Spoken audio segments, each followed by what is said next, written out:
The Hawaii Sports Radio Network on 95.1 FM and AM 760 presents Wake Up in the Den.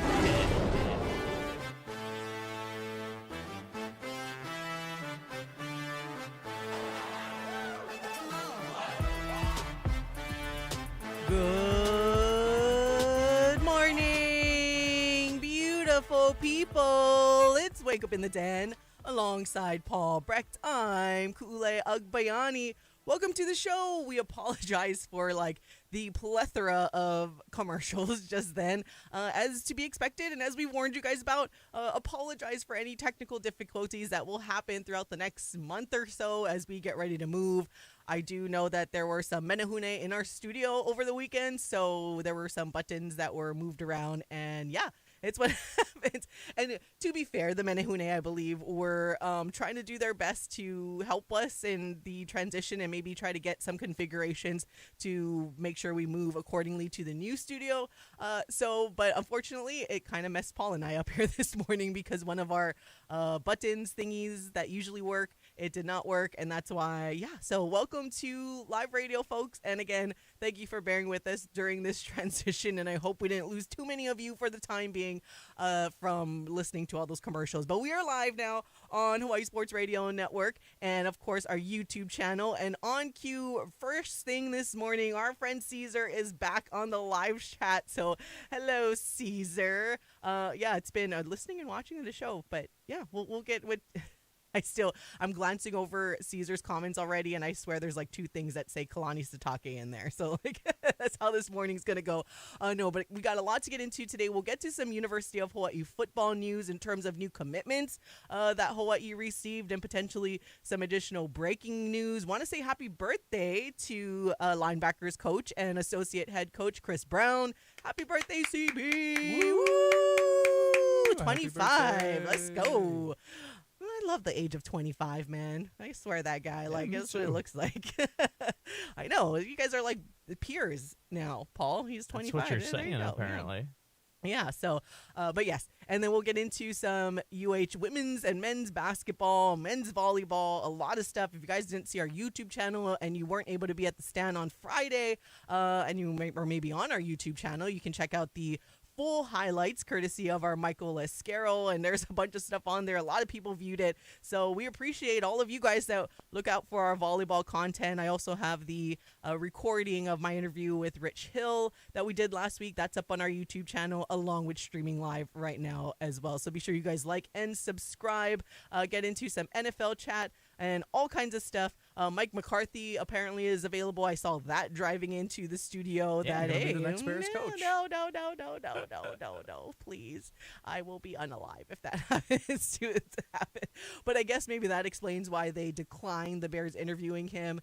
Yeah, so we will get into the coaching carousel, maybe get some breaking news this morning as it does deal with University of Hawai'i football, but we'll see what happens as our Michael Escaro. That's where he is today. He is following some stories very, very closely for all of you. So if anything happens, Michael might be able to join in with us to tell us all about stuff coming out. All right.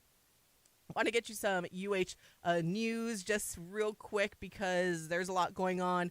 First things first, though, I saw Stephen Tsai post about it over the weekend that spring practice for UH football begins February 3rd with the spring event being at March 9th. I can't believe we are here already. It is football. I mean, I'm glad it is, but right when, the national championship game is just about wrapping up and we were getting geared up for the Super Bowl or the last bit of the playoffs, we get some University of Hawai'i football once again, and there is our year round of football. So excited. But yes, if you guys want to mark your calendars down, and we will let you know once we get the full schedule on if you guys can go check out some of the practices, what is open to the public, all of that stuff. But yes, February 3rd is when spring practice begins, and then the events. It's clearly a lot of details we'll have to go into, whatever it is that we will get you for the event happening on March 9th. All right, but some other commitments to come in over the weekend, as we were kind of worried because Hawaii was losing a bunch of defensive linemen either to the transfer portal or to just graduation or eligibility being up, even though there are some that now have eligibility because of the whole Pavia situation that happened. But nonetheless, Hawaii getting a bit more commitments coming into town as it does with the defensive side of the football. You got a couple of D tackles coming in. You got Quinn Williams standing at 6'2", 265 pounds. Also got Dejan Benton, 6'1", 270. Another defensive lineman, Luther McCoy, 6'5", 295 pounds. Woo! Coming from Minnesota. Man, look at that size. I love that. Luther McCoy. Love seeing that type of size on the defensive line because I feel like it's too often. We feel like our guys are really big, and then sometimes we go against some of the other linemen of the other schools, and you're like, oh, we aren't that big after all. So I love to see that size and a guy that's coming in that has that playing experience already, and at that we always talk about getting older players and transfer players and how much they benefit, whether it be Division I, D2, or JUCO. Just the mentality of some of these players that they have already kind of began to acclimate to being a student athlete at the college level. So love to see some of these transfers come in. Also got a safety, Tim Malo, 6 foot, 200 pounds, grad transfer from Brown. That's via an article by Stephen Tsai. Earned a bachelor's degree in business economics from Brown. That's good or what? As Charlie Wade likes to say, smart guys do less dumb stuff. So that seems like, if you guys aren't familiar with Brown, I know it's not one of the more popular, quote unquote, smart schools, but it is a very, very prestigious school. So for Timalo to already have his bachelor's degree from Brown, so coming in as a grad transfer and in business economics, I think I can get pretty excited about that. And he is going to fit right in to this defense, again, led by Dennis Thurman. And I think Hawaii fans can start to get excited with some of these commits coming into town. This is on top of, I guess, officially official. We saw Luke Weaver's, I guess I say officially official because we saw the post via the social media account for Hawaii football. Luke Weaver, the QB transfer that's coming in as well. I'm getting excited. And spring ball can't come here soon enough, Paul. Yeah, it's always fun when it's almost like free agency every offseason, right? Whenever you have a recruiting class. And in a sense, the transfer portal is kind of like trades, except you don't really need to trade. You know, like you kind of do, the involuntary trade side of things. But no, I'm excited about a lot of these players. We've talked about a bunch how you need the size, the weight up front. Like, just to put it quite frankly, I always kind of joke, like, you need the big fat fatties up front to fill up the gaps, right? And I don't mean that derogatorily. I actually mean that in the biggest compliment possible. Mm-hmm. You need big guys, big bodies, and guys with long arms who are gonna, take down the quarterback, the running back, whatever it may be. Just wreak havoc in the backfield. And that's what you feel strongly that this coaching staff is able to get out of just about anyone. You saw last year, it didn't really matter who was out on the field. They kind of rotated guys, and everybody was productive. So it makes you excited because you add 3 big bodies ahead of spring camp in there, and that's not to mention what you might be able to do during the spring window as well, right? So you have those, like you mentioned, Malo, you like to bring that in. It's going to be tough to crack the defensive back rooms, like rotation in general, because there is a lot of talent there. But nonetheless, you like to have more talent, and the more talent that you have ends up going a long way, especially because, I mean, goodness gracious, how many times did we see an injury, and more specifically an injury to Peter Manuma, Meki Pei, or like there's typically room for a few extra snaps for a few extra guys in the defensive backfield. So happy to have, like you mentioned, a smart guy back there. And then, as Michael likes to joke, my far distance, brother-in-law, some family member-in-law, and Luke Weaver comes in. And I've talked about this already, where he's, he gives you a legitimate option to go to at backup quarterback. And I know people are going to hear that and be like, well, isn't he going to come in and compete with Micah? I assume so, and I assume that Micah's going to win that just because what we saw from Micah was so incredibly impressive. It's not that Luke Weaver couldn't be as good.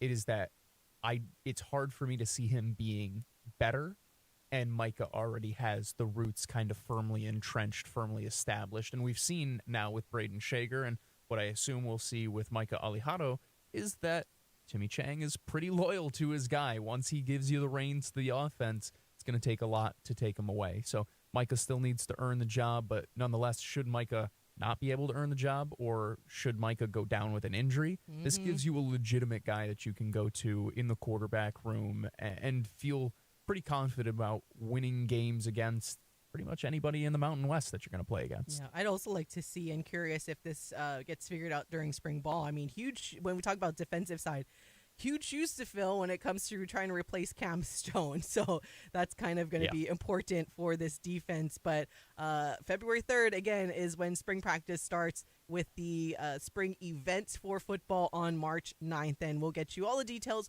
once we get them as well. But we got to take a break. When we come back, we will switch over and talk some University of Hawai'i men's volleyball.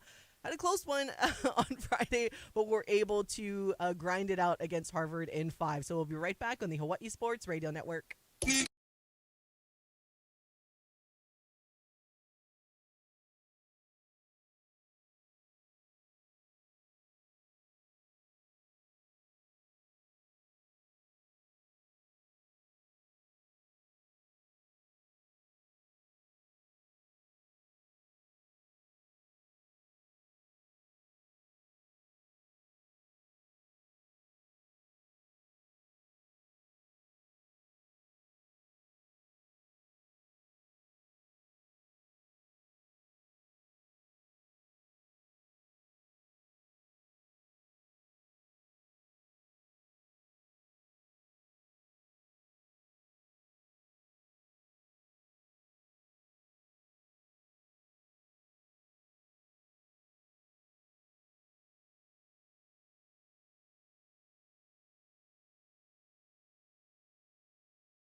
Welcome back to Wake Up in the Den. Kule Agbayani and Paul Brecht.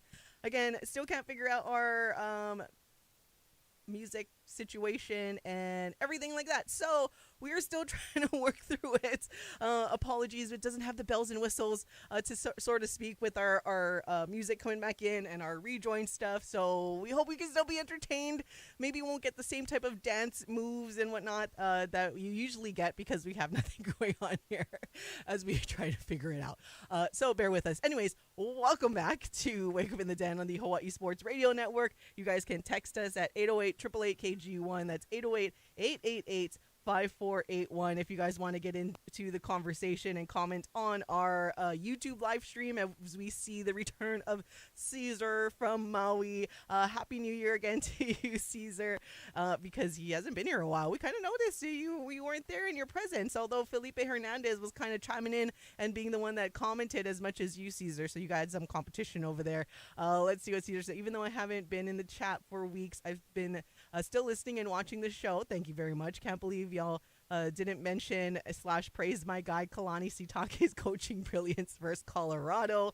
Coach Prime gave him his respect and props. Why don't y'all? We give him the respect that he needs. Come on now. Like, we don't not give him the respect. We just chuckle because the more he keeps doing well and winning, Caesar, your hopes and dreams. Pricing himself out of our lives. He's going to be staying in BYU. He's already priced out at this point. So, unfortunately, Kalani Sitake, that is your dream, Caesar, that will not happen. And you know what?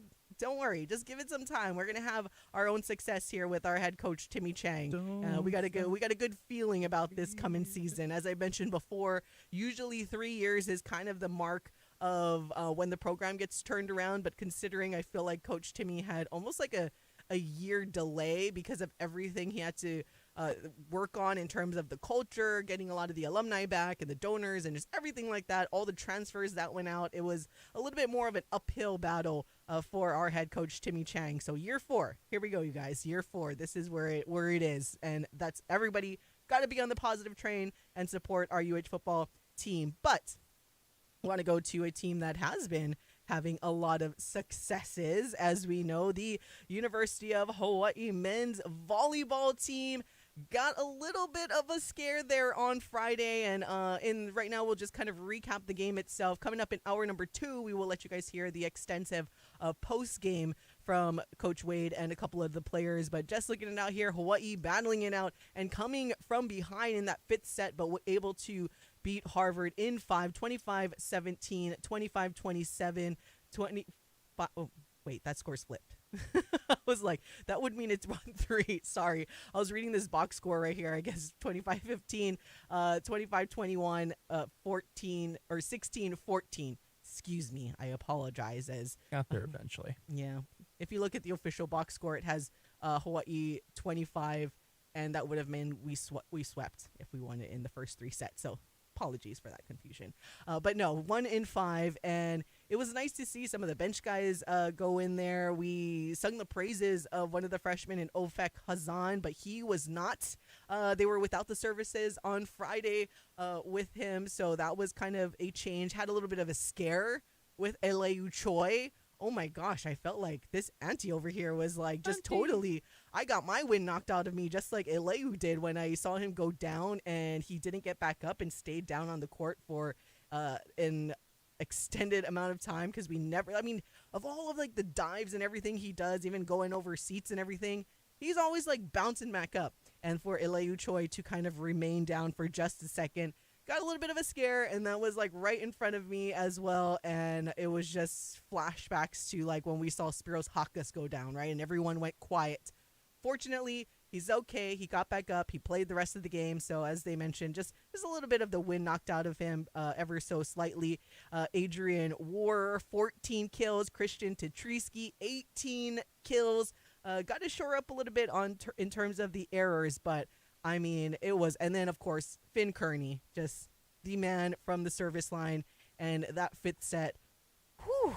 But as you guys will hear Tread Rosenthal say in the post game a little later in the show, that even though it's the beginning of the season, can't really take or go to 5 sets with any team, especially some of these teams. But Coach Charlie, to his credit, he likes to work in a lot of the guys off the bench, because you just never know. We talk about it all the time, right? When it comes to depth, you just never know what's going to happen in some of these matches. So to get the guys the experience that need to get in there, and then almost like I like that they were challenged early from a team that, hey, probably won't go entirely far in the postseason or anything as they gear up for the Big West opponents coming up. But safe to say, it was a really, really good match and a fun match for fans. And as we mentioned, if you guys missed it at all, check out if you're watching our YouTube show right now, don't go away from us. Do it later. But there's about 40 minutes worth of highlights from Friday's match if you guys missed it, because it was not on TV. And it was a match that you want to watch. I mean, theoretically, they could open up a second tab and play the highlights on mute not the same. while watching or while listening to us. I'm saying they could theoretically do that. I would not believe in doing that. It's too hard for my focus. But no, what a match. I mean, in a lot of ways, you hit the nail on the head. You don't want to necessarily do that. You don't necessarily want to go to 5 with anybody at this juncture of the season. That being said, if you can't enjoy, especially as a fan, if you can't enjoy the journey and you can't enjoy that there are going to be some nights that you need to battle, then I think you're missing out on a lot of what makes sports fun, right? Where we've talked how talented this men's volleyball team is, but that doesn't mean we're going to go through an entire year without any type of adversity, right? Any type of speed bumps in the meantime. And when your speed bumps just happen to turn into really electric wins, that's going to make for a really fun year. You look down this one, the biggest thing that pointed out to me, or the biggest thing that stuck out to me, was 50 total errors, 22 from the service line alone, and then you get in some attacking errors, you get in some reception errors, and it was a tough night from start to finish in terms of cleanliness, we'll call it, in the way that they played, but they got down and dirty. They showed that they can grind out a win, and that's important, especially when they do get later on in the season and they do play some of these programs that are a little more well-known for men's volleyball, right? I mean, you have one later this month in BYU where it's the first time you hit the road. That one, you want to talk about fireworks, right? That'll be a really nice test. You got a really nice test coming in this week. So I was happy to see them learn how to grind it out in 5 sets as a new group, because it's not like they haven't played high-level volleyball before. No. It's not like they haven't played 5-setters before. It's not like they haven't faced situations like that. But as I'll continue to harp on, it's a little bit different when you're in Hawaii. It's a little bit different when you have 5,000 fans screaming for you, 6,000, 7,000, what it'll get to later on in the year. So for them to show the mental fortitude down the stretch, I thought that was very impressive, especially with Finn Kearney at the, I almost said free throw line, charity stripe, whatever, all the free We're throw line. blending it all together. The service line. So at the end of the day, it was exciting. You see a lot of the young guys come in and make their impact felt. We saw the depth, still get time. Alex Parks, a local boy, making his season debut in this one. I thought he had some nice moments as well. So plenty of good, plenty that they got to grow from, but plenty of good. And it continues the excitement for this year that I think we share, and everybody here in Hawaii shares when it comes to the University of Hawaii men's volleyball team. Yeah, we got someone in our YouTube chat. Shout out Nemo. How excited are you guys for the 2025 men's volleyball season? If you couldn't tell, Gitas? You are really, I know. Sorry. We got Gitas going to chime into the chat, Nemo. No, but just to go back, right? Hawaii down 14-11 in that 5th set. And for one, because we've seen it happen too many times, and especially how this game was trending. You just said it, Paul, like just way too many errors for this team. And for Finn Kearney to have all of the pressure on him and just continue to get the ball. I always say, like, just get it over and in. Like, just give yourselves a chance. Don't give them any free points. And right there, Harvard on the verge of taking that 5th set, and Hawaii just able to fight back again, 14-11. Like stormed all the way back to take that 5th set 16-14, and getting the younger guys all of that experience. And I'll echo what Paul said. It's not like these freshmen coming in or the transfers haven't necessarily played high-level volleyball, but it's a different level. Like now this is D1 volleyball, or if you're someone like Clay Weeder, like now this is top level volleyball. You're in the Simplify Arena at Stan Sheriff Center with thousands of fans that are there that are screaming their heads off, and that was very, very exciting to come down the stretch in Hawaii to outlast Harvard in 5 sets. Again, next match, we get more men's volleyball already this weekend, so that's exciting that fans do not have to wait that long to start off this 2025 season. Princeton comes into town, and Hawaii will play Princeton this Wednesday and Friday, both matches at 7 o'clock p.m. And as it stands right now, Unfortunately, there is no TV on Friday when I'm looking at the schedule at hawaiiathletics.com. So Wednesday, again, will be on TV.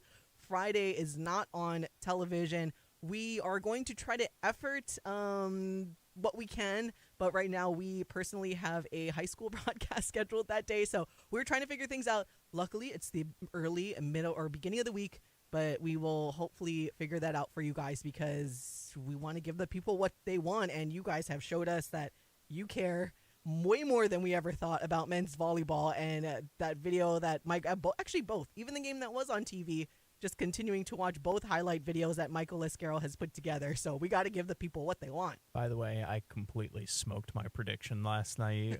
Michael and I. That's right. We were not taking bets. You know, we would never do that here in Hawaii.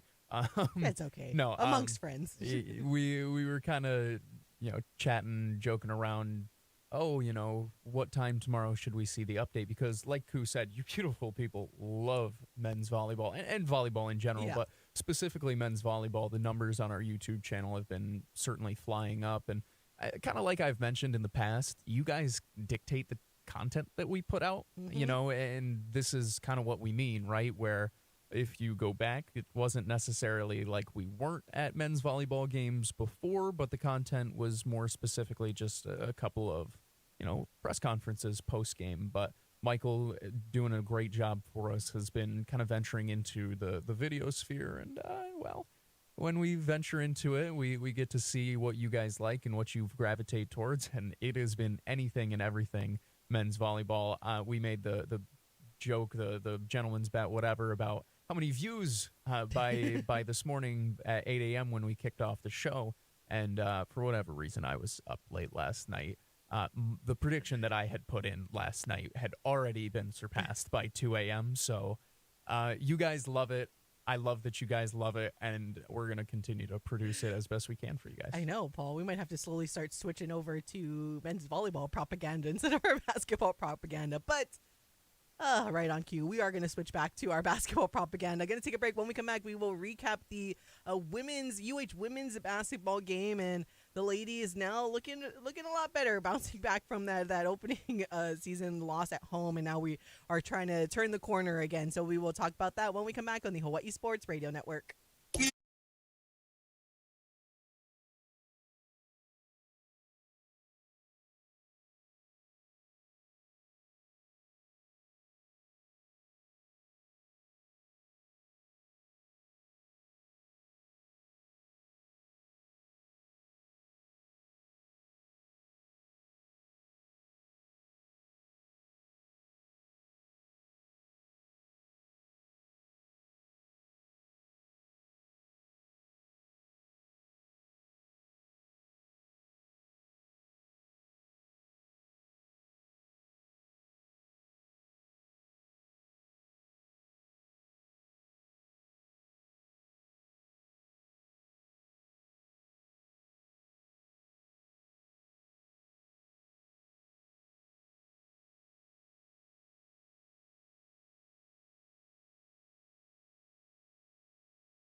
Welcome back to Wake Up in the Den. Kule Agbayani and Paul Brecht.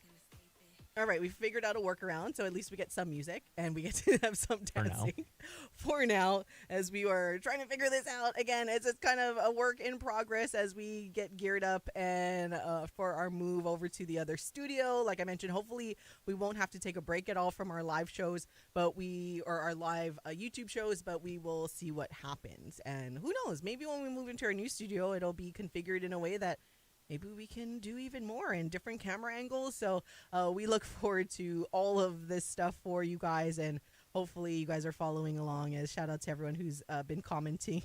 Even our Michael Escarol is active in the YouTube chat right now, so that's kind of what he's doing right now. Anywho, the University of Hawai'i women's basketball team so much, too. coming out with a win on Saturday, and now they improved to 9-6, 3-2 in the Big West Conference after beating Cal State Fullerton 54-42.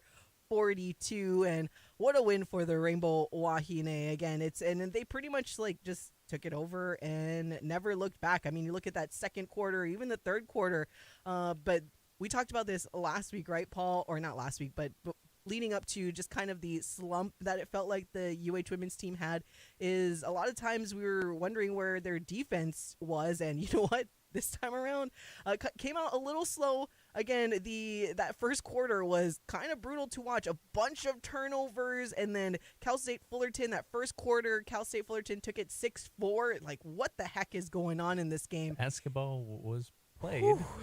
And then, luckily, the Rainbow Wahine able to turn it around in that second quarter and never look back. Outscored the Cal State Fullerton 18-7 in that second quarter. And yeah, the fourth quarter, CSF had a pretty big quarter, putting up 25 points, but by then the game was pretty much in the bag for the Rainbow Wahine. Again, 54-44 over Cal State Fullerton. And Imani Perez, good to see her back. She scored 14 to lead the Rainbow Wahine. Meilani McBee from 3, putting up 10 points of her own, hitting a couple shots from long distance. And now we're starting to see, okay, this is the team that we've been looking for, but then at the same time you have a player like Jovi Lefotu that is still getting back into game shape. But before we talk about the game even more, I want to let you guys hear from what they had to say after the game, which includes head coach Laura Beeman, along with Jovi Lefotu and Imani Perez. And it first starts off with Coach Beeman's opening statement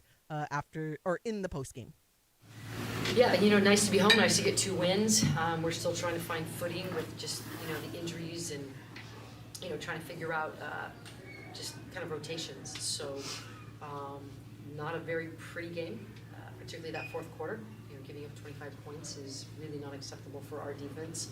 Felt like we needed to go inside a lot more than what we did tonight. We're struggling with that. With all of that said, we found a way to win, which is nice. It was nice to really have Imani show her aggressive side. We haven't seen this Imani for a long time, and it was perfect timing. Jovi handled the ball pretty well tonight, 5 assists, 2 turnovers. Just lots of area to continue to grow. I think Thursday we had a really great game for everything that's been going on within the program. And sometimes you have a little bit of emotional letdown, and it happened tonight. I think in the first quarter we came out a little flat. Intensity has been a little bit of an issue for us to maintain from start to finish. And so I think we just had a little bit of a lack of intensity in the first quarter, struggled a little bit with just how they were going to guard on-ball screens, didn't get the ball inside, and then it affected just our ball movement and ability to kick out threes. So, and then in the fourth quarter, it hit us on the defensive end. So it's just inconsistency right now. I feel like we definitely need to get more inside, kind of what Coach said. Driving, kicking is going to be a big thing for us, but also just kind of reading where defense is and how they're playing us. But big one is definitely getting inside. I mean, we have someone that's 6'5" and 6'4" and 6'4", so it's a big emphasis. Jovi, you've been back a few games now. Obviously, you suffered that injury before the end of the year. How are you feeling? And it looks like you're starting to kind of get your rhythm back. Is that the case? Yeah, slowly getting back into game shape. Yeah, I'm feeling good. And Coach, kind of what does Jovi bring you guys out on the court, not just as a scorer, but as a playmaker, as a passer? Well, that's the thing I like about Jovi's game so much, is that she does see plays developing before they're happening. She at times her teammates aren't doing what she thinks should happen, and most often she is right that it should be happening, it's not. So just her ability to play make, her ability to be a bigger guard, I think as she gets her feet back underneath her, she will be a guard that can go inside a little bit more for us. I think right now defenses are collapsing quicker than what she's ready for, and that's something that as we continue to practice and play, she will understand that they're coming really quick on her dribble and get off of it, and then it becomes a little bit more of a problem because she's such a good off-ball offensive player. So bigger guard, rebounds the ball well.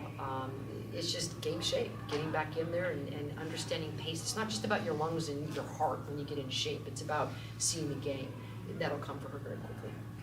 And then, Coach, I was hoping you could talk a little bit about Rebecca Moore's growth. It seems like she's really starting to kind of come into her own with her confidence. She closed, or at least was out there down the stretch for you. Just kind of what you've seen from her now stepping up for you guys. You know, I think our freshmen have done a great job of coming in, with a veteran team at times and understanding that the expectation may not be to get on the floor, but to just grow and get better when your number's called, step up, and that's what she's done. You know, that three that she hit in the corner when we needed it at that time, she's a long guard for us, so she can defend, she can board, she runs the floor very, very well. You know, I think the physicality and pace is still a challenge for her at times, but I think she'll continue to grow. Really proud of her. Stuck in traffic? That sucks. Here's why on the Hawaii Sports Radio Network. Aloha and good morning, Honolulu. From the Salem Media Traffic Center, I'm Tyzo Braden. We still have a very slow-going commute this morning on Honolulu Freeway, still backed up to the top of Red Hill and the H1 Viaduct, slow past the airport. This is because of just volume through Middle Street Merge, downtown Honolulu.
Welcome back to Wake Up at the 10.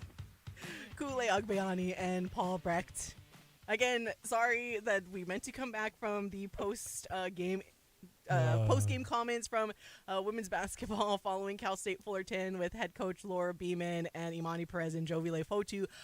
But our initial workaround that we tried with, because one thing of our radio tower thing, part of the computer is not working accordingly, so we tried to figure out a workaround, which we did, and then that workaround kind of caught us off guard with like the going straight to the commercial break. So again, we apologize and bear with us for all of this stuff that is happening. And yeah, and shout out to everyone watching on YouTube. I've never Thank you felt very much. more like a boomer than like I do when I'm in the radio studio and something goes wrong. I'm like, man, I used to think I was so technically sound and I could anything that's wrong, I can figure it out. And then I started working in radio and I was like, no, you cannot. I think we're doing a good job so far, all things considering. So it bear could with be far us. worse, I suppose. Again, we're working on the move. I know the Menehune were in here over the weekend because I noticed some things were different. There's like screws on the ground, and I don't know. There's I all also kinds of noticed stuff going. the screws on the ground. So, Anyways, getting back to sports talk. Thank you again for everyone tuning in. Thank you to all of you, the beautiful list of all the beautiful people. We appreciate you guys for bearing with us. But again, want to get back to our sports conversation with the University of Hawai'i women's basketball team coming out with a win over Cal State Fullerton, 54-44 on Saturday. As I mean, good showing all the way around, right? Like as we mentioned, it was nice to have Imani Perez back. Well, I take that back. Good showing for 3 quarters.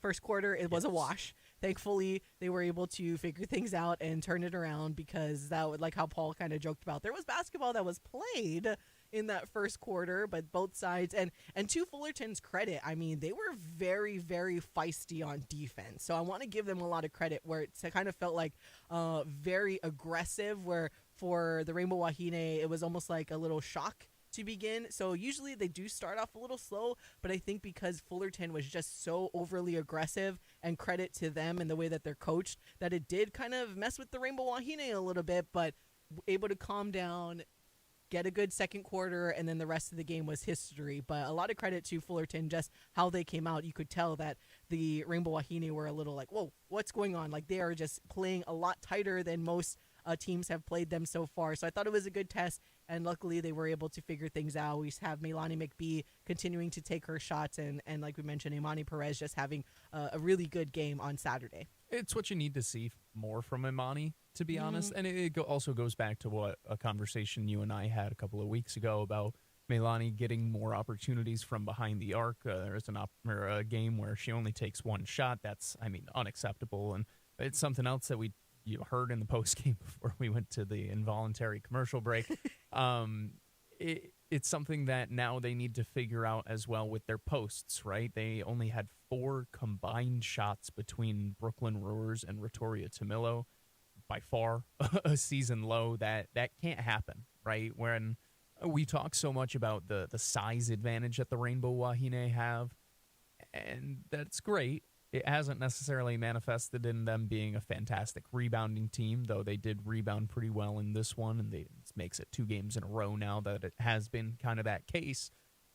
They also can score from it, right? And when they score down low, that also opens things up outside for their guards, opens things up for Melani, and when those things happen, you see everything clicking.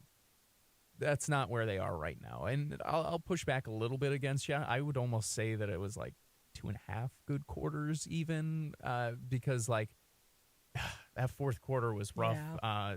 Coach Beeman was not necessarily pleased with the way that they played, and it's understandable, right? At the end, you look at the box sheet, and it's 3 quarters where they give up single-digit points, and I was getting ready to ask, I'm like, all right, well, this would be the second time this season that you go an entire game in every single quarter you failed, or the other team failed to reach double-digit points. I don't think I've seen that before this year in college basketball, and then to do it twice, I would have been like, whoa. And then all of a sudden, a 25-point explosion by Cal State Fullerton in that fourth quarter, 3-pointers starting to go down, and just a little bit of a lack of focus, it felt like, for Hawaii, where you mentioned it. The game was pretty much in hand at that point. They will go up by as many as 21 points in that fourth quarter, and then a little bit of a rapid dash back from Cal State Fullerton brings them within as close as 9, but never any closer in that fourth quarter. A consistent or a confident win at the end of the day. And by the way, if anybody who has been listening to this show, at least for the last week, was paying attention, we kind of told you this was the way to expect this game to go, that Cal State Fullerton wasn't a pushover by any stretch of the imagination. In a lot of ways, they actually rank similarly in the Big West as the Rainbow Wahine, but they haven't been able to execute in critical moments, and that's exactly what we saw play out on Saturday. And at the end of the day, you see the championship DNA come through, and Hawaii takes their 3rd straight win in the Big West, now over 500. Yeah, exactly how the turnaround started. Again, Hawaii had started with that home loss in conference, the overtime loss to Long Beach State, and lost that first one on the road against UC Santa Barbara, and then able to turn it around and win 3 straight. Now they go back on the road and play CSUN and Cal State Bakersfield. When they come back you guys need to be in the Have to show stand up. because they are two juggernaut Big West opponents coming into town with UC Davis and UC Irvine. The UC Irvine game, January 25th. That is Beeman's Big Bash. So make sure you guys mark that in your calendar, and we want you guys to come out to the Stand Sheriff Center. But don't want to take any opponent lightly, of course. Got to take care of business on the road. As we mentioned, want to at the very least get a split. Our expectation is higher, though, and Hawaii should be able to beat both of these teams, even if it's at their home court. But when they come around, again, that UC Davis, UC Irvine games are huge. All right, want to close out this first hour with a little bit of UFC talk, mainly because one of the Hawaii fighters in Punahele Soriano got a big win at UFC Las Vegas, improved to 11-4 in his UFC career. His second fight at welterweight, 31-second first-round knockout win over Urash Medic, and it was his 7th win by KO. So shout out to Punahele Soriano. Had a difficult camp, was dealing with a neck injury, but able to come out on top. And I just wanted to share with you guys what he had to say post-fight, because it's just so endearing. So here is a little snippet of what Punahele Soriano had to say, both in the octagon immediately following his fight, and then a little snippet from the official post-match press conference, because, again, I just wanted to share it with you guys. So here's Puna. I'm here with the winner, Punahele Soriano.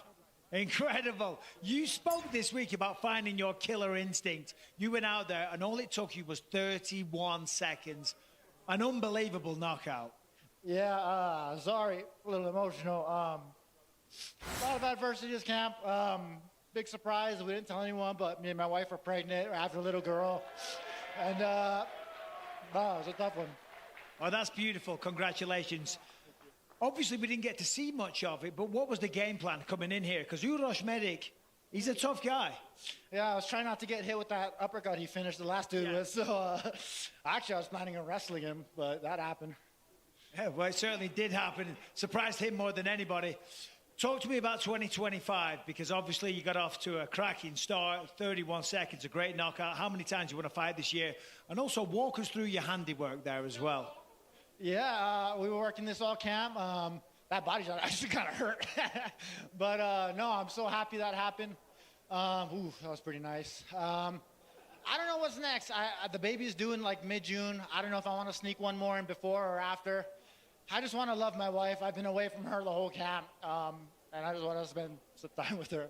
At that speed, you can sneak a few in. Congratulations on the baby. Ladies and gentlemen, your winner, Punahele Soriano! And that was Punahele Soriano's post-fight interview in the octagon immediately following his fight.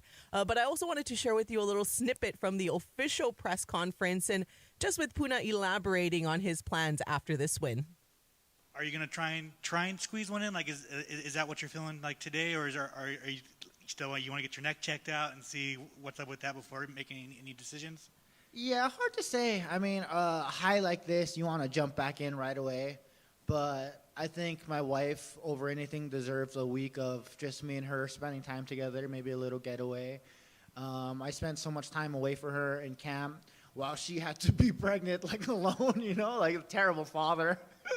Just being a terrible father away from her, like 8 to 9 hours a day. But yeah, I'm ready to devote time back to her. Dad life, are you scared, excited? Like, when you got the news that you're gonna be a dad, what was the first reaction? No, I was so excited. And every appointment, every ultrasound, every whatever that happens that we go through, it's just like kind of opens up my eyes a little more, like, whoa, it is real. Whoa. Like, I don't know. Every news I get about the baby is just so much better and so much brightening. And honestly, it kind of made the fight a little less stressful. Like, the magnitude of the fight wasn't quite there. I knew I had my baby. Like, I knew I had my wife. And I don't know, that to me, my baby was just so much more important. And obviously, you know, I want to win, you know, but I don't know. The magnitude of it just went down a little bit. And again, that was the UFC's Punahele Soriano. And of course, a local boy originally from Hawaii, improved to 11-4 after that 31-second first-round knockout win over Urash Medic at UFC Vegas 101. Congratulations to Puna, not only, of course, for the win, but on their new baby that they're expecting. And as I mentioned, I thought it was so endearing to kind of share the little extra for you guys from his post-fight interview, because it was just, that's the best word I can think of, is it was just endearing. And especially for people that don't follow or keep up with a lot of UFC stuff and still look at it as being like so barbaric. These fighters are genuine. I mean, we see Max Holloway all the time, especially the Hawaii fighters. Like, they're just so like genuinely like a bunch of nice guys who just happen to want to punch each other in the face, and that's just kind of what happened. So again, congratulations and shout out to Puna, not only for the win but on their new baby, and I hope you guys enjoy. And yes, take your wife on the getaway that she deserves, especially right now. It's early on in the pregnancy, because the last couple months, or when it gets closer to June, she might not want to go anywhere. So this is the perfect time. Take care of her, go have some fun, and yeah, shout out to Puna. But we got to take a break, and when we come back, it'll be hour number 2. We'll talk more men's volleyball, some NFL, and yeah, all things in between on the Hawaii Sports Radio Network.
Welcome back to Wake Up in the Den, hour number 2. I'm Kule Agbayani alongside Paul Brecht on the Hawaii Sports Radio Network, 95.1 FM, AM 760, and hawaiisportsradio.com, and streaming live right now and every Monday on our YouTube channel. So be sure you guys go and like and subscribe.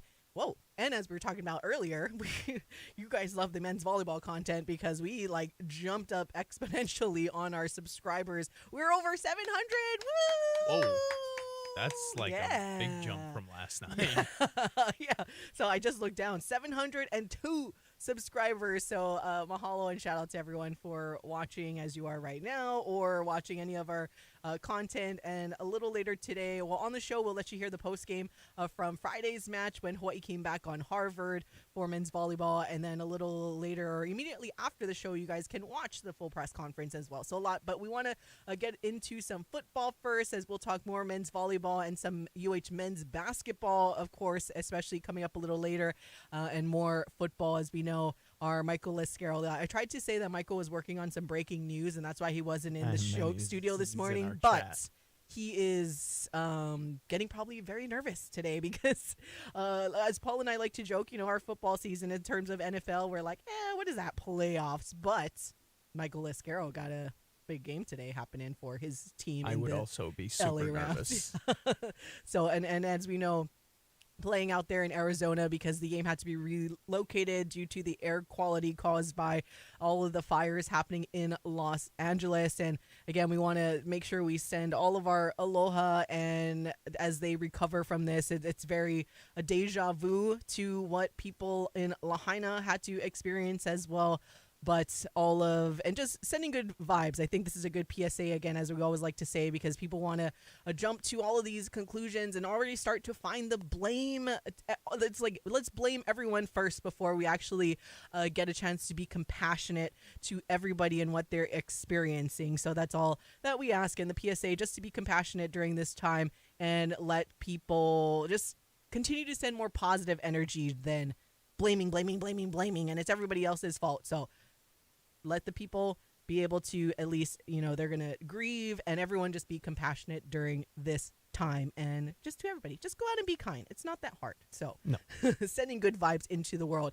All right. Well, I want to get into some NFL conversation as majority of the divisional games are set.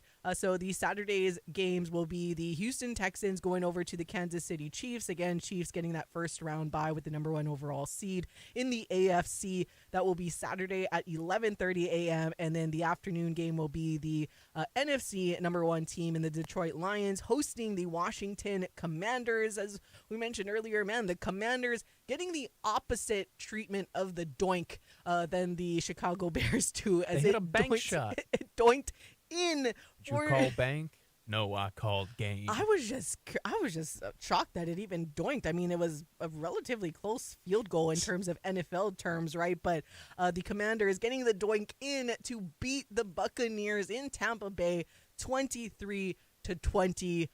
But now they go face a juggernaut of a team in the Detroit Lions. But at the same time, I don't know, if you're a Detroit Lions fan, it's kind of nervous as we talk about with the playoffs.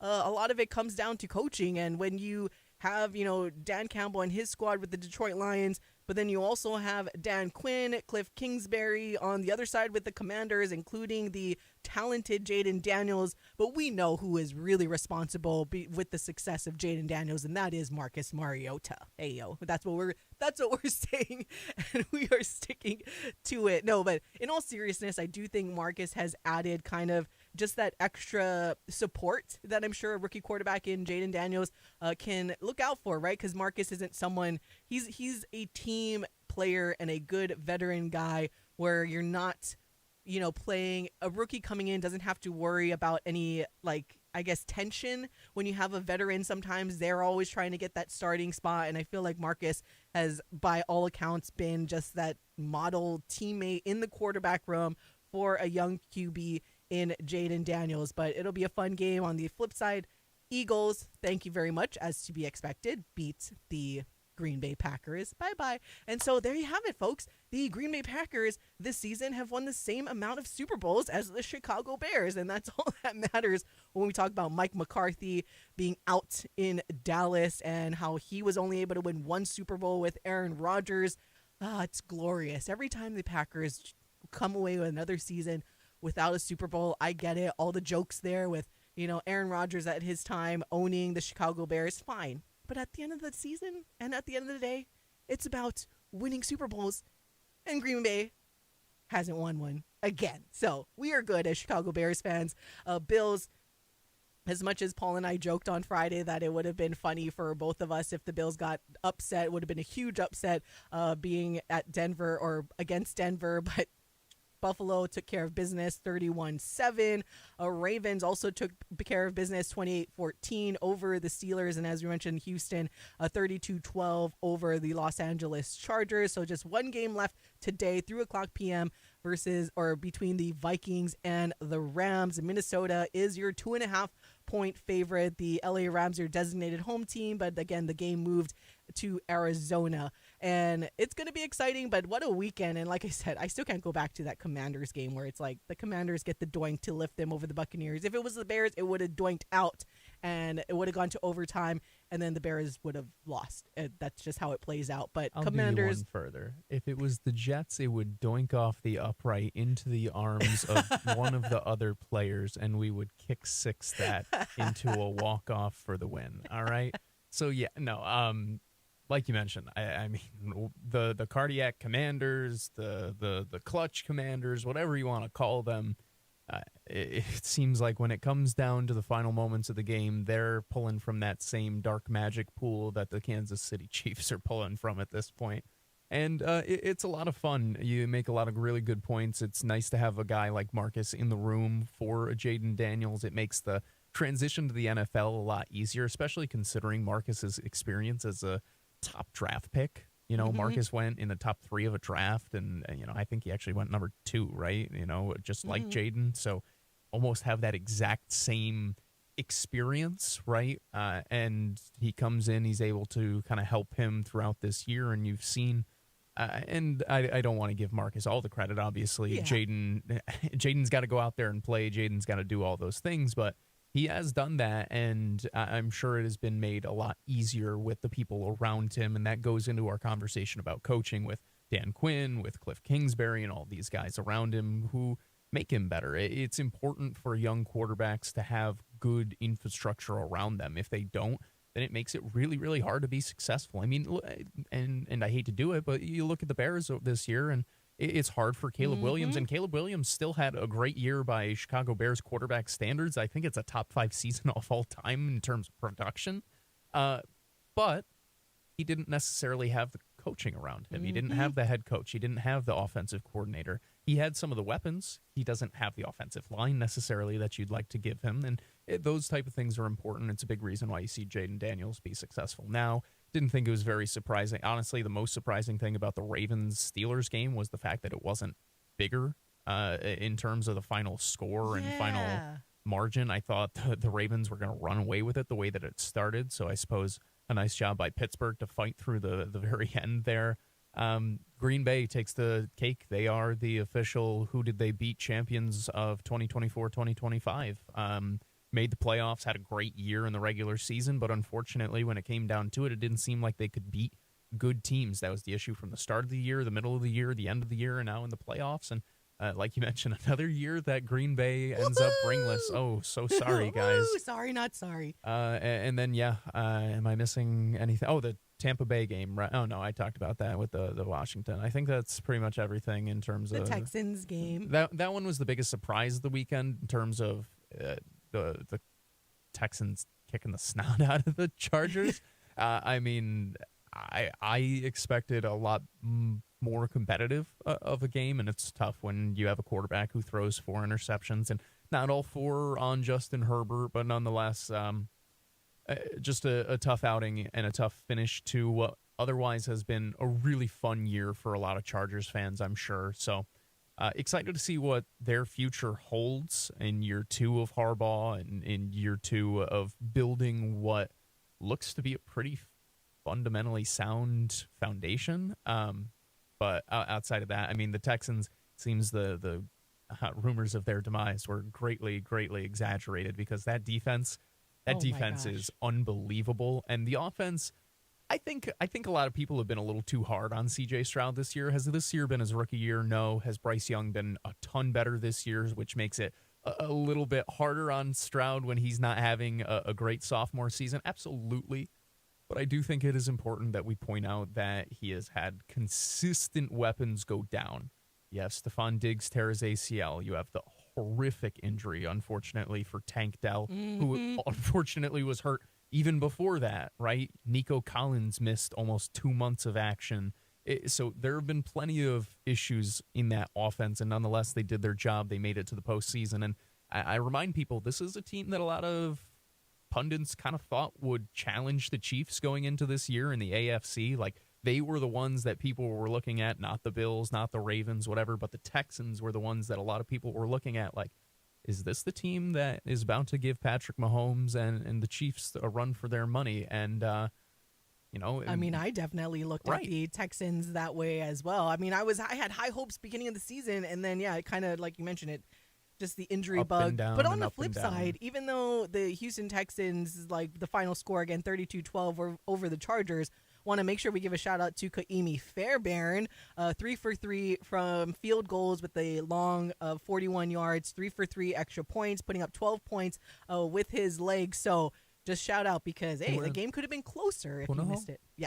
Right, so I was going to say. Kaimi Fairbairn having a solid kicking day for the Texans. But even the Chargers, I know some people might consider it underachieving for Jim Harbaugh. But at the same time, I mean, if you look at someone like Brandon Staley, former head coach of the Chargers, that guy's never going to get a head coaching job ever again, because Jim Harbaugh able to come in and essentially, from what it's been the last few years, and you guys know I've been a big fan of Justin Herbert in the NFL, and Chargers finishing off 11-6 under Jim Harbaugh. So the future's bright for Chargers fans, right? Like, I think this has been a relatively successful season. Again, they ran into a Houston Texans team that maybe people weren't expecting them to have this kind of game, and just Jim Harbaugh at least able to make it into the playoffs in his first year at the helm for the Chargers. As it stands right now, the Lions still have your shortest odds to win the Super Bowl at 3-1, closely followed by the Chiefs at plus 350. You got the Ravens and Eagles at plus 450, followed by the Bills at plus 550. Then there's a significant drop off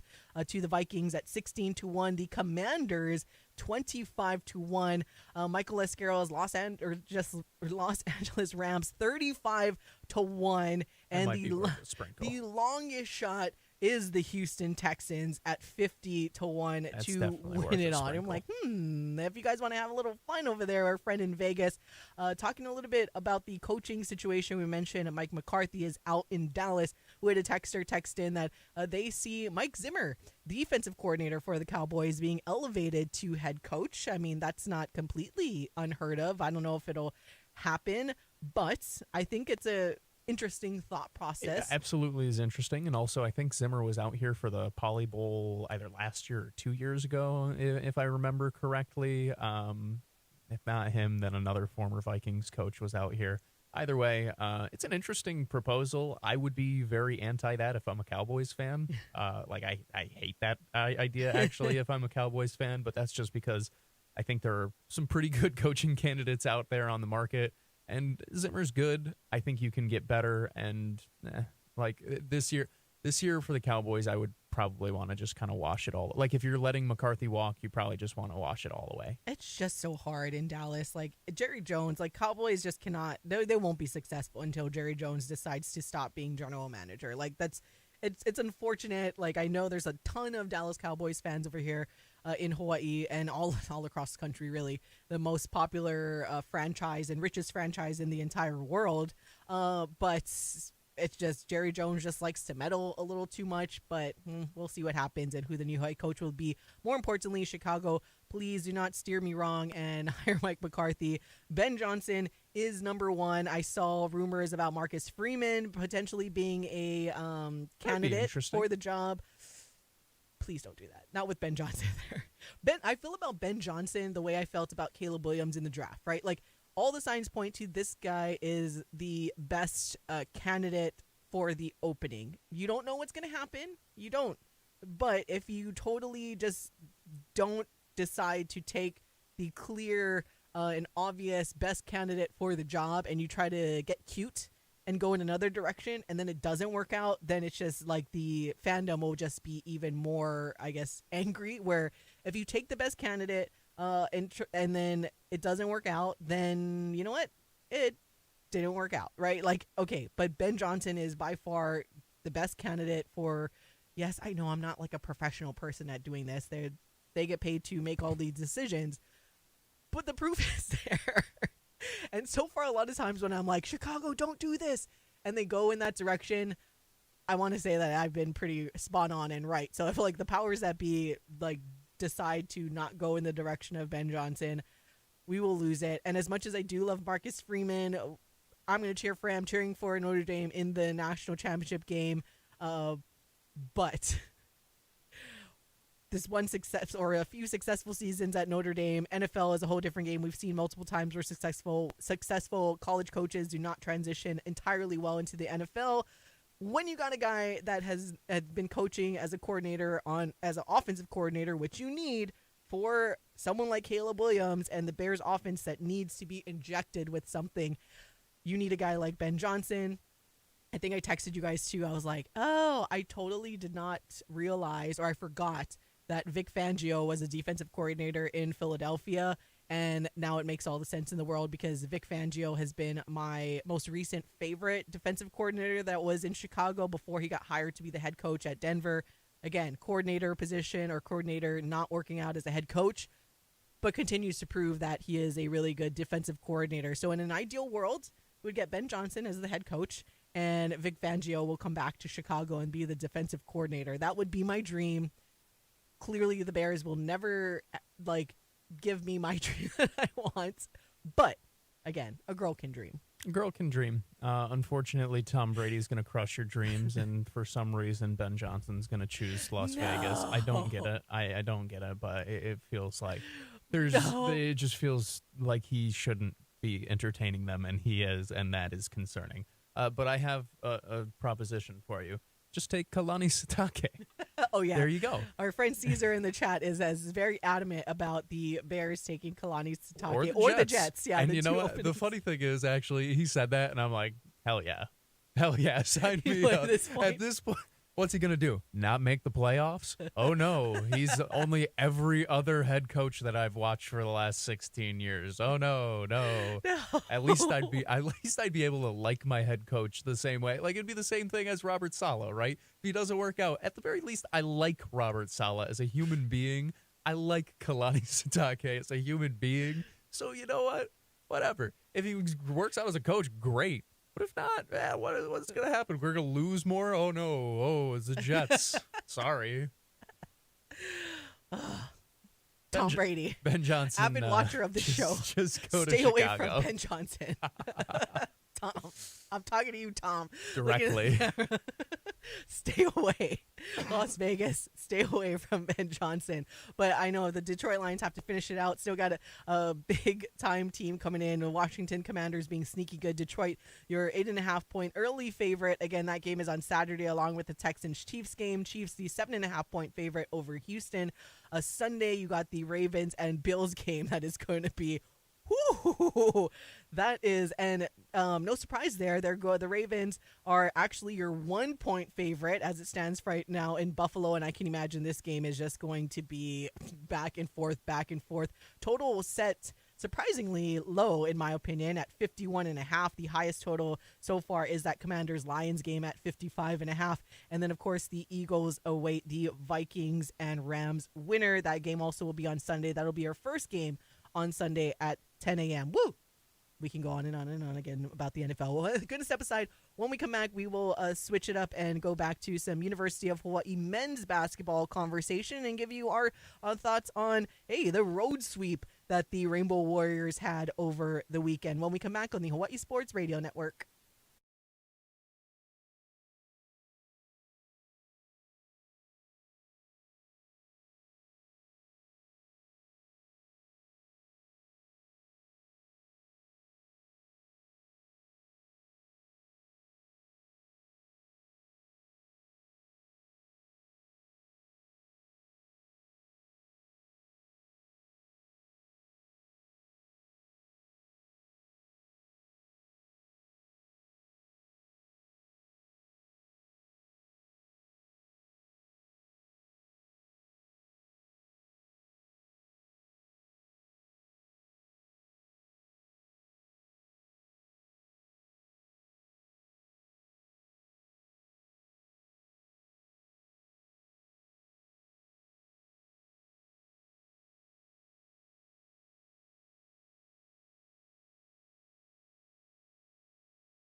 Welcome back to Wake Up in the Den. Ku'ulea Agbayani and Paul Brecht are going to talk some University of Hawai'i men's basketball. We talked about the women's game in the first hour. Now I want to get into some of the men's recap. And whew, boy, oh boy, this was a interesting game to say the least. Luckily, the Rainbow Warriors able to get that road sweep after beating Cal State Fullerton on Saturday, 95-86. But I tell you what, this is the game where, as I mention all the time, Coach Ku, make your free throws, because oh my goodness, you never see a finish in free throws like this. The Rainbow Warriors 36 for 38 from the charity stripe, and fortunately it was able to at least help cancel out just the absurd amount of turnovers. 18 turnovers in that game, and Cal State Fullerton scoring 26 points off of those turnovers, where Hawaii just scoring a 9 off of Cal State Fullerton's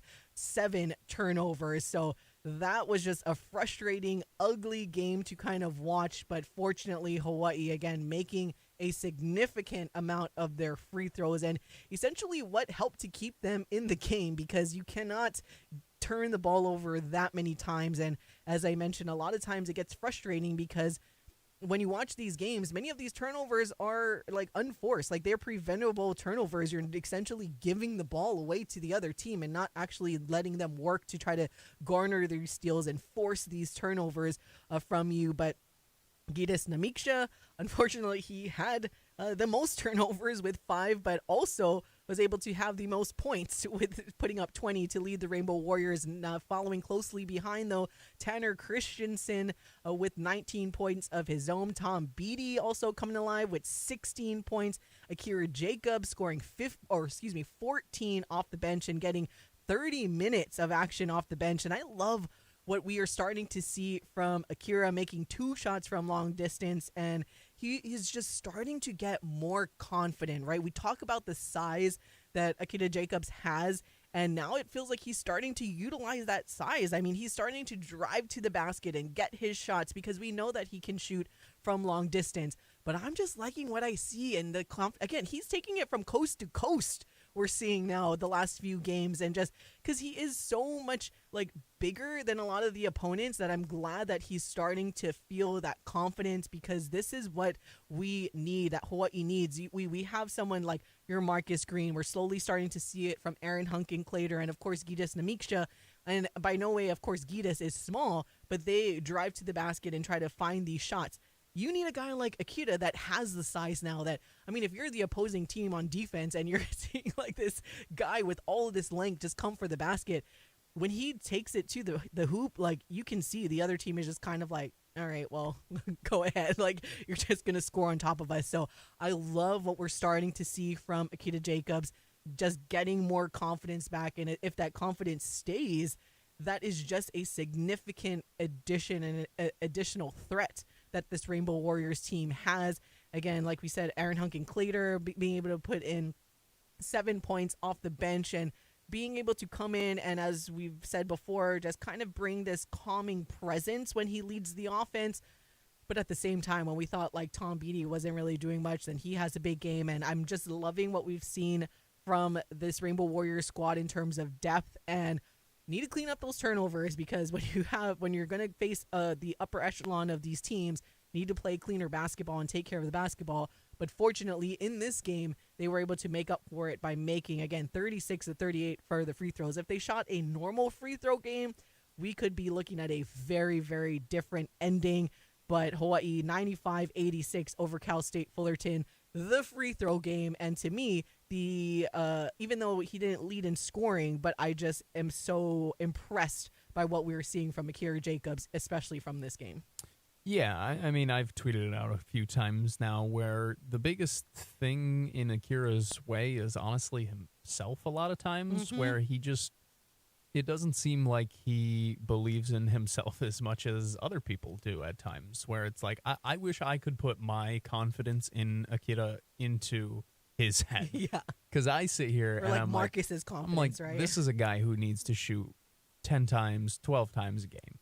Because you mention it, right? The size, and it's not as much the size, but the length of Akira that makes him so versatile and valuable, where he's got the guard skills, he's got the ability to push in transition, and it feels slightly more controlled than a Gitas Namishka or even a Harry Ruliadef or something like that, where you see those guys, they stand at 6'8". They're not small guys, but Akira is 2 inches taller, has a better handle, moves more fluidly. He's somebody who I would personally like to see the coaches allow play through his mistakes a little bit more. Like I am somebody who is in the camp, and this is somebody, or pardon me, this is something that I also feel with Aaron Hunkin-Clater. Their upside is so much higher for Hawaii than what playing other guys, slightly longer stretches might be, right? Where it's not to say that Hawaii, has players who stink and they play in the rotation and we need to take away their minutes. But I think the floor of Akira and the floor of Aaron gives you as much as some other pieces at times, where the ceiling of those two puts you at a different level.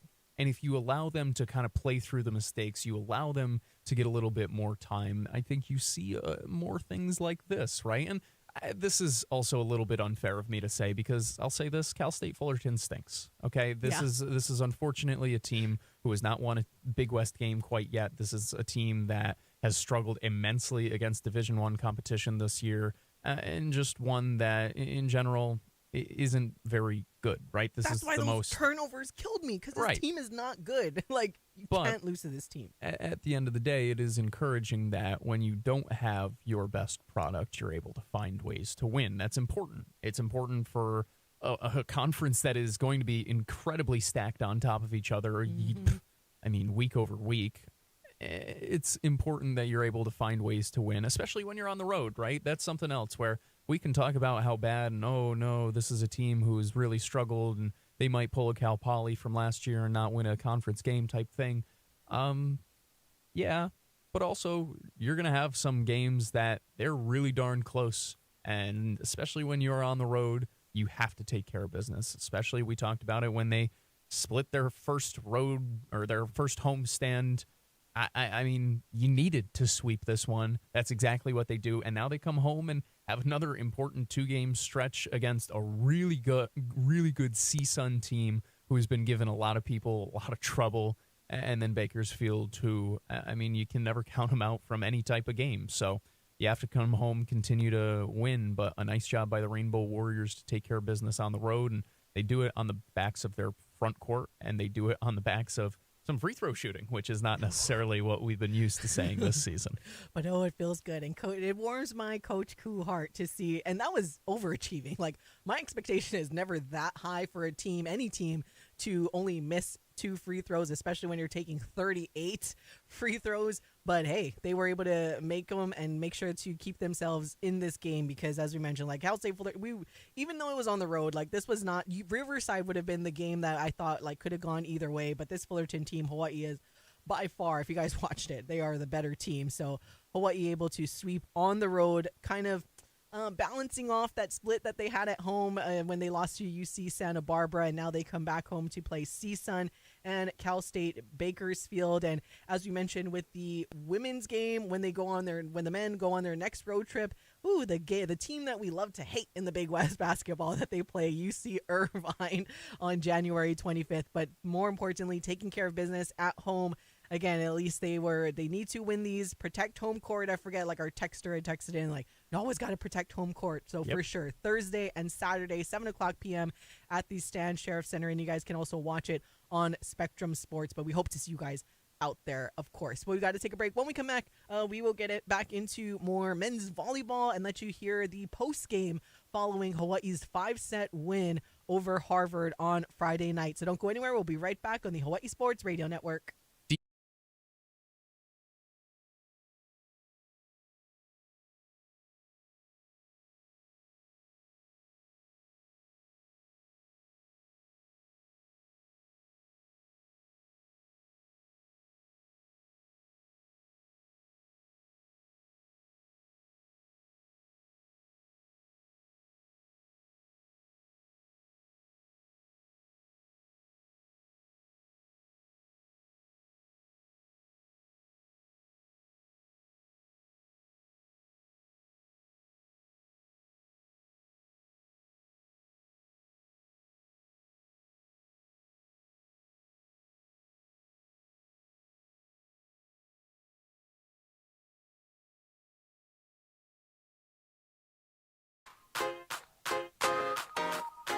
It's a brand new day. Wake up every morning and say, it's a brand new day.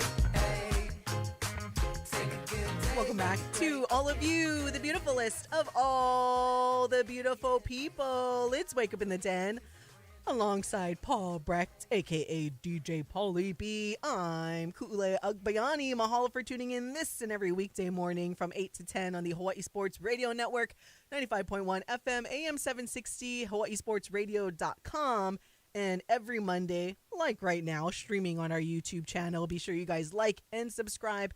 And we appreciate all of you that tune in whenever either it's on this show or any of our local programming. We got a couple of OIA games coming up this week, which we will get you all the info for. So that is why you are the beautifulest of all the beautiful people. So, sorry, I just saw something about Ganat. Not who's hiring. I don't know. Anyways, that was our men's basketball conversation. I'll go look at our chat some more. But we talked about we gave you the recap of the men's volleyball match against Harvard on Friday, in which they were able to squeak it out in 5 sets. But yeah, so we recapped it. But now we want to let you guys hear the post-game comments from head coach Charlie Wade, along with Finn Kearney and Tread Rosenthal. And this is what they had to say following Friday's match. You know, I told the guys, look, this time of year, I believe that it's important to develop the bench. It's the whole, it ain't depth unless you play it. You know, we're running a lot of guys out there, and I just believe that. I have, and you've seen it, you know, over the years, that's something I'm going to do January, February. You know, by the time we get to the outrigger, we usually got it figured out. But this time of year, we want to get guys out there and show them what they can do and put them, you know, in different situations. So, and it does disrupt the rhythm. You know, the argument would be play your guys and let them get the rhythm and get, you know, kind of fine tune it. But I think we got so many talented players that I'm going to err on the side of giving guys a chance to get out there. And then there's somewhat ironic at the end that guy coming in off the bench ends up winning the match for us. So that's why, you know, you keep wanting to get those guys in. And I think Finn served in almost every set the whole year. The only one I didn't put him in so far was the one where I was holding it for Adrian or for Clay. And then the obvious is we just missed a ton of serves, and that's, you know, that ain't us. And if we have to evolve like that. You know, the first set we missed 3 total, really clean. And you back it up and you miss 8 in the second set and you lose. So that's just, you know, you're pretty medium. As impressive as the offensive numbers were through 2 sets, you know, we still end up dropping a set because we just made too many service errors. And then same thing in the 4th set.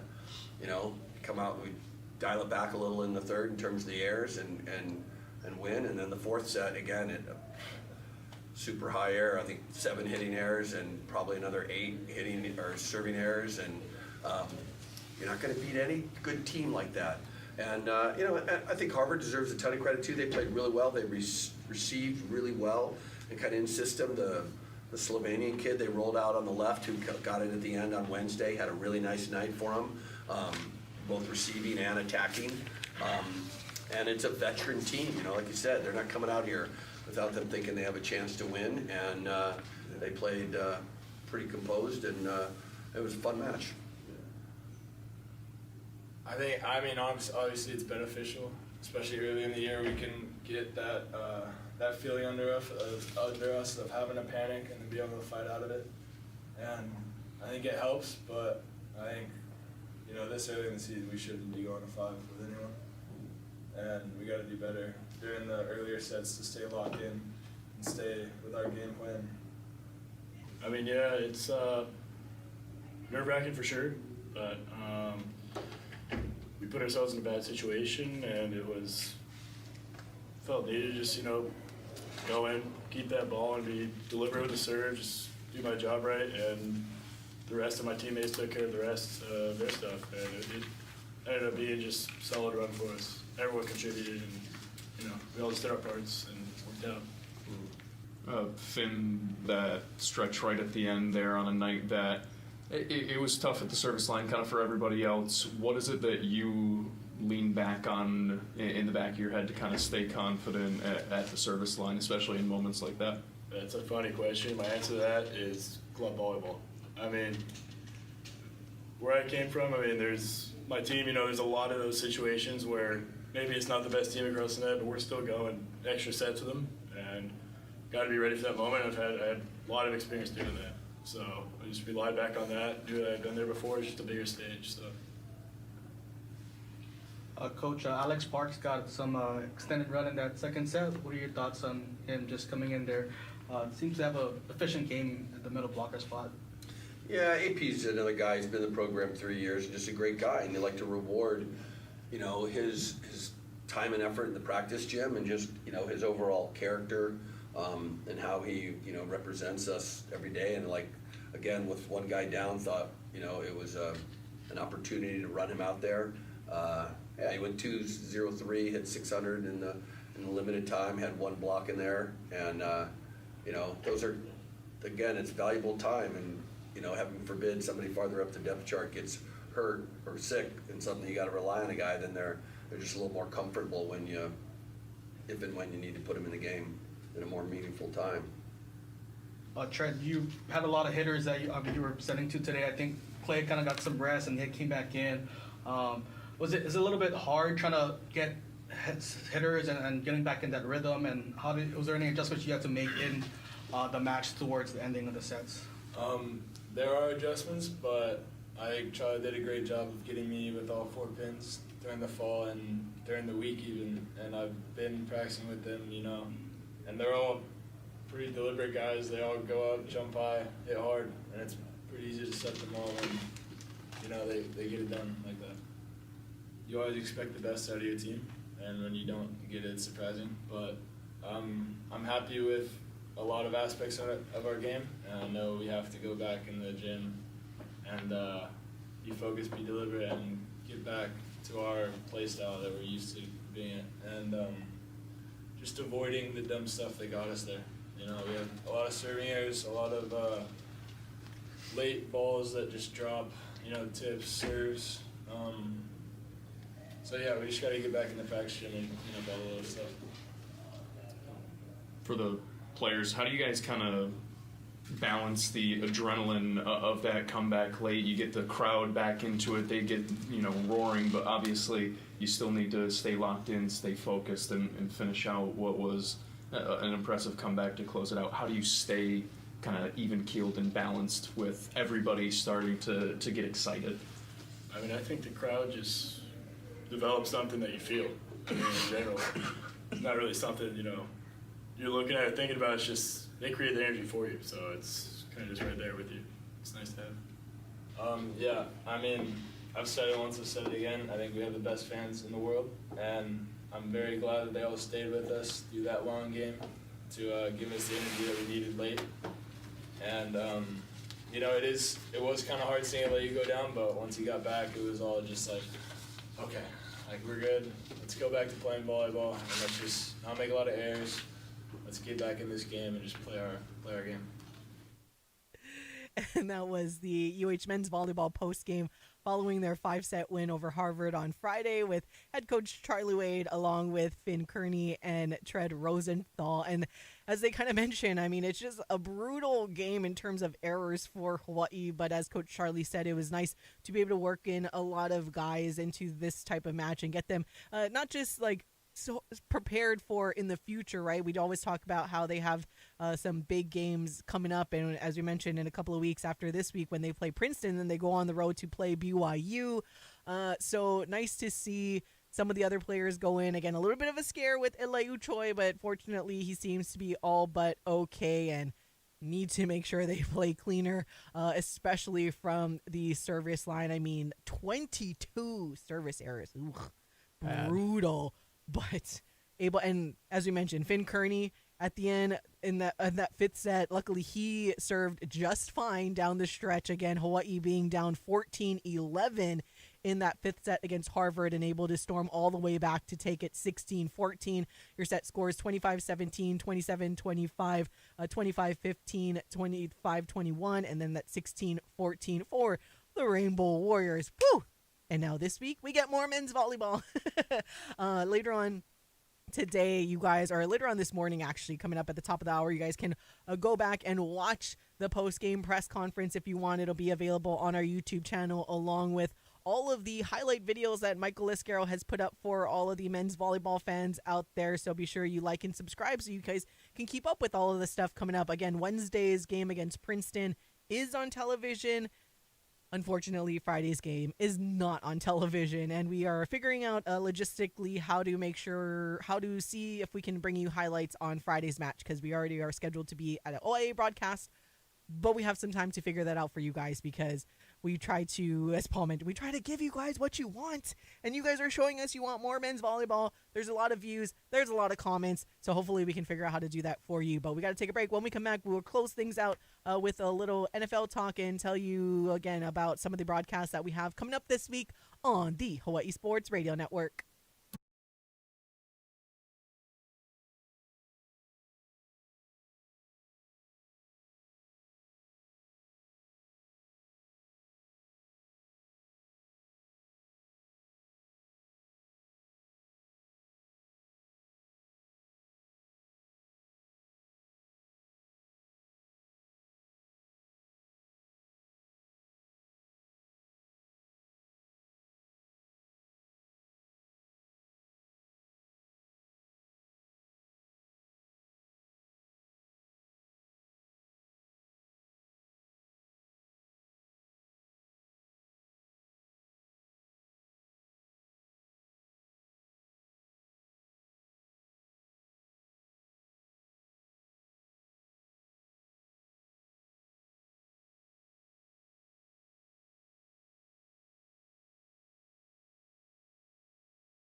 Welcome back to Wake Up in the Den. Kule Agbayani and Paul Brecht. Oh, what a show. What a show. Thank you guys Happy for Monday. bearing with us. Yeah, happy Monday, as we got our first hand on things that the Menehune came in here over the weekend and messed around with our board a little bit. So we if you guys missed the opening, it was a whole thing. So thanks for sticking with us on this Monday and any other weekdays. But coming up this week, we got a pretty packed week when we're going from broadcast to sports. A lot of events coming up this Friday. You got the Polynesian Bowl that's happening, and they'll have a lot of events going on this week. In terms of what you can hear on our airwaves locally, tomorrow evening we will have OIA boys basketball, Y&I at Radford, and that will be Mr. Paul Brecht and Zor Ned will join you on the call or all accounts. I'm supposed to remind him tomorrow. By the way, Zor has a new podcast out. Make sure you guys check it out, and we'll share the links with you on our social media. The studio. Yeah, we kind of did a little tight shots, Briefly. though, so a little bit. But again, tomorrow evening we have OIA basketball between Y&I and Radford, and then Friday we have OIA girls basketball action between Roosevelt and Farrington. So tomorrow's game will be around 7 o'clock p.m., and then Friday we will have. I just remembered I gotta. Never mind. Sorry. On Squirrel. squirrel.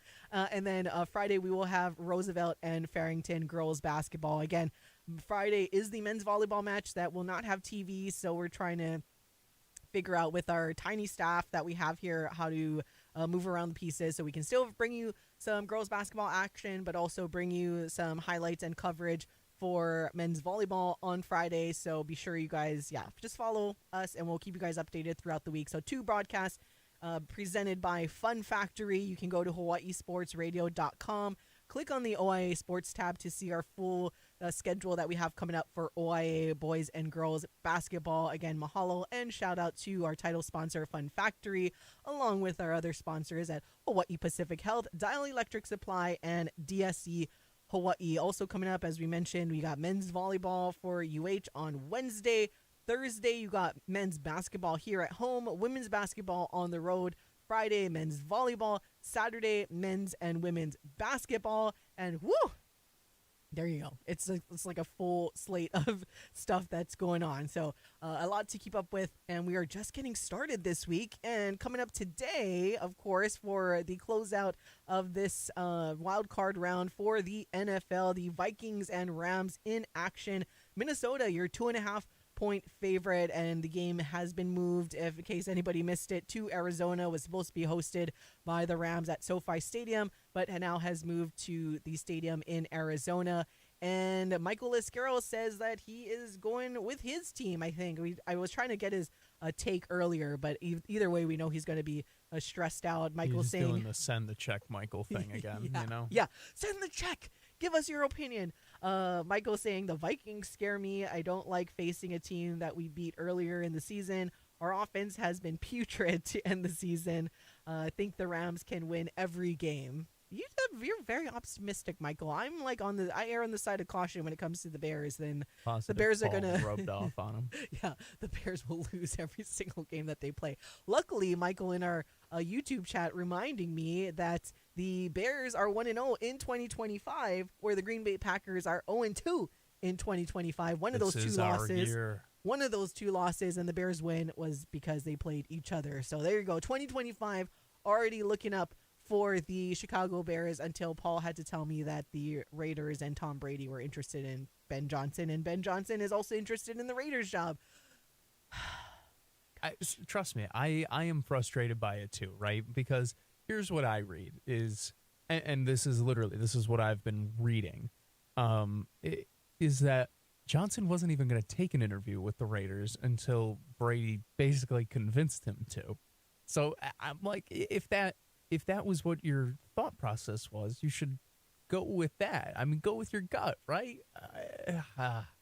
It's more because I just want Ben Johnson for you, my friend. I think the best case scenario as well, kind of the same reason that you laid out before. But I mean, if Ben Johnson doesn't end up in Chicago, if he does, say, end up going to Las Vegas, good for Las Vegas. Like that's a great hire. One that the fan base gets excited by, one that you can believe in yourself. But if you're the Bears, it's not the end of the world by any stretch of the imagination. Also, I do want to say this because I didn't bring it up before. Guess who's right? Guess who's right? You know, Mike Vrabel, the New England. It was as easy as possible. As soon as I saw Mayo be fired, what did I say? This is the exact thing. Whatever. That being said, so Vrabel off the board. That was everybody's number one, I think. Not everybody, that's not fair, but a lot of people's number ones. Totally fair. Experienced head coach. Kind of felt like he got the raw end of the deal in Tennessee. Mm-hmm. And as a guy who liked Vrabel and a guy who liked Drake May, both past tense, it is unfortunate that they both suck now. So, outside of that, Ben Johnson is something that a lot of people are excited about, but I urge people to err on the side of caution, right? It's a first-time head coach in anything you have no idea how it might work out. We have seen incredible offensive coordinators before completely blow up, and we've seen incredible offensive coordinators be a phenomenal head coach, right? There's nothing that says Aaron Glenn won't be a better head coach than Ben Johnson, the same way there's nothing that says Ben Johnson won't be a better head coach than Aaron Glenn, right? You just kind of, it's the head coaching carousel in general, it's a mixed bag. You hope for the best. Oh, trust me, I'm still erring on the side of caution because, as Chicago Bears fans know, they had experience with a former offensive coordinator coming into town. That's Matt Nagy when he took over the head coaching job. Playoffs, okay. But again, Vic Fangio. Some of us would like to make the playoffs. Vic Fangio come back and be the DC at Chicago whenever the Bears have a new head coach. Vic Fangio is one as a coordinator, didn't work out as a head coach. I don't, not to say he might not get another gig, but he's perfectly fine as a DC, and I'm sure Philadelphia is very fortunate to have him and happy that they have him right now. Come back to Chicago. But no, the Bears fans are already very familiar about having an OC come over from a successful team that is the Kansas City Chiefs. Coming over to be the head coach didn't exactly do much for the offense. Yes, making the playoffs, but a lot of that had to do with the defense in that year. But I think as much as I love Dan Campbell, I don't think Dan Campbell is the same type of coaching mind yet. He still has a long way to go. Again, a new head coach, a first-time head coach when he went to Detroit, than Andy Reid, right? Like, Andy Reid is he is a coaching genius. So much experience and just the way that he manages games and everything like that. So where you have people that come from, even look at Eric Bieniemy. I think I said this before. I think Matt Nagy kind of ruined Eric Bieniemy's chances for a head coaching job because they saw Matt Nagy not be successful after coming from Andy Reid's coaching regime in Kansas City.